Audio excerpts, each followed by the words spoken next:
पूर्व केंद्रीय मंत्री विजय गोयल ने वीके मल्होत्रा के बारे में कहा कि उन्हें शिमला समझौते और गौ हत्या विरोधी आंदोलनों के लिए याद किया जाएगा। वे कई खेल संस्थाओं में कई पदों पर रहे हैं। नेता उन्हें इसलिए याद रखेंगे क्योंकि वे एक ऐसे व्यक्ति थे जिनका घर हमेशा कार्यकर्ताओं के लिए खुला रहता था। दिल्ली बीजेपी के पहले प्रदेश अध्यक्ष वीके मल्होत्रा का निधन हो गया।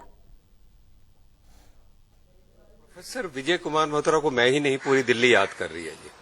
मल्होत्रा जी 93 वर्ष की अच्छी आयु के अंदर गए और मैं समझता हूँ सबसे बड़ा, अगर मैं उनको याद रखूंगा, उन्होंने अपने स्वास्थ्य का बड़ा ध्यान रखा जाकर जी। लोग तो उनको केवल राजनीतिज्ञ के रूप में देखते हैं, किंतु मैं समझता हूँ कि वे न केवल हंसराज कॉलेज के अंदर प्रोफेसर शिक्षाविद थे, बल्कि वे इंडियन ओलंपिक एसोसिएशन और आर्चरी एसोसिएशन से भी जुड़े हुए थे जी। शुरू में भारतीय जनसंघ के संस्थापकों में से एक विजय कुमार मल्होत्रा भी थे, जिन्होंने दिल्ली के अंदर पार्टी को बढ़ावा दिया। उस समय मल्होत्रा जी, मदन लाल खुराना, चरतीलाल जी गोयल, केदारनाथ साहनी, ये सब हुआ करते थे नेता, जिन्होंने पार्टी को काफी आगे बढ़ाया। 1967 में वे दिल्ली के मुख्य कार्यकारी पार्षद बने और मुझे याद है आज भी, दिल्ली उस समय बड़ी चमकी थी उनके नेतृत्व के अंदर। और मल्होत्रा जी के साथ तो मेरी बड़ी खट्टी मीठी यादें हैं, क्योंकि हमने तो सारी राजनीति उनके साथ ही की है।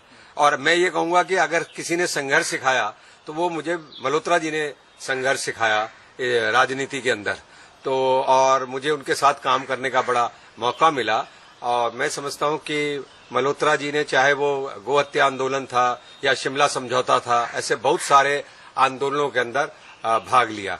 बहुत सारे नौजवानों के लिए वे हमारी प्रेरणा के स्रोत रहे।